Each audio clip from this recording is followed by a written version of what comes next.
Dans nos prières, nous disons, Seigneur, que ta volonté soit faite dans ma vie, que ta volonté soit faite. Laisse-moi te dire une chose.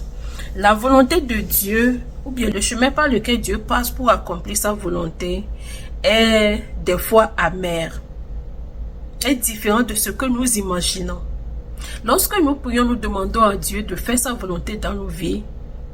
Il faut s'attendre à tout. Mais nous pensons que si nous demandons à Dieu qu'il fasse sa volonté dans nos vies, nous pensons que sa volonté ou bien le chemin par lequel il va passer pour accomplir sa volonté dans nos vies serait quelque chose de doux.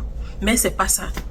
Si nous voyons dans Matthieu 26, si nous voyons le verset 39, il dit, il va un peu plus loin, il se jette par terre, le front contre le sol, et il prie en disant, mon Père, si c'est possible, éloigne de moi cette coupe de souffrance. Pourtant, ne fais pas comme je veux, mais comme tu veux. Est-ce que nous voyons? Ici, Dieu, à un moment donné, Jésus s'est laissé aller. Il a demandé la volonté du Père, que sa volonté soit faite et non sa volonté. C'est ce que nous aussi, nous avons l'habitude de dire à un moment donné de notre vie. Lorsque nous essayons toutes choses et que cela ne fonctionne pas, qu'est-ce que nous faisions? Maintenant, nous demandons à ce que la volonté de Dieu soit faite dans nos vies. Mais nous oublions que la volonté de Dieu, lorsqu'il va s'accomplir dans nos vies, nous oublions le chemin ou bien les chemins par lesquels Dieu va passer pour accomplir cette volonté. Lorsque Jésus a fini de faire cette prière, qu'est-ce qui s'est passé? Ceux qui le cherchaient sont venus.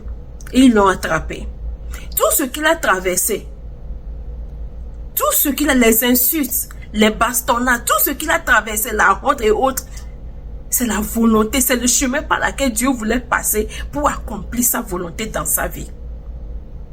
Quelqu'un, peut-être toi qui me regardes en ce moment, tu te dis, Seigneur, pourquoi je passe par toutes ces choses? Seigneur, pourquoi ça? Pourquoi ma vie est ainsi? Mais tu as demandé, tu as prié, tu as demandé à Dieu de faire sa volonté dans ta vie. C'est la volonté de Dieu qui est en train de s'accomplir. C'est par là que Dieu va accomplir sa volonté.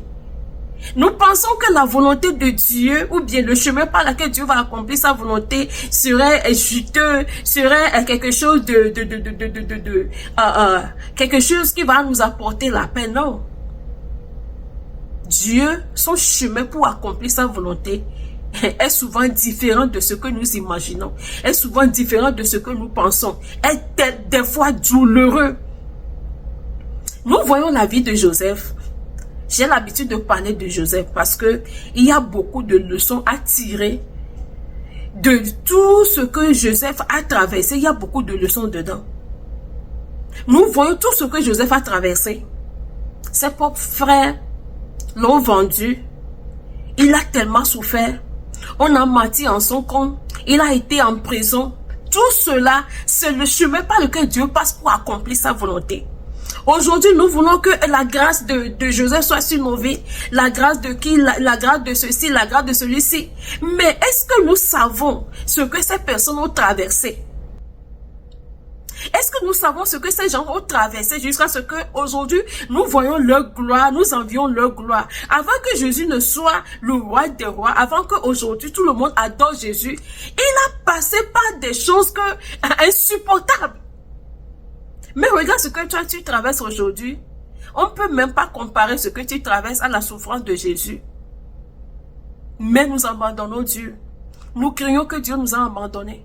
Nous crions que nous sommes fatigués de prier. Parce que nous prions, Dieu n'entend pas. Dieu entend. Il est en train d'exaucer la prière que nous avons faite. Il est en train d'exaucer nos prières. Mais seulement que la manière dont lui, il fait ces choses pour accomplir sa volonté est différente. Que Dieu bénisse quelqu'un. Je ne sais pas ce que tu traverses. Mais sache que la volonté de Dieu, le chemin par lequel Dieu passe pour accomplir sa volonté, n'est pas toujours quelque chose de facile. N'est pas toujours quelque chose de juteux. Ça peut être la maladie.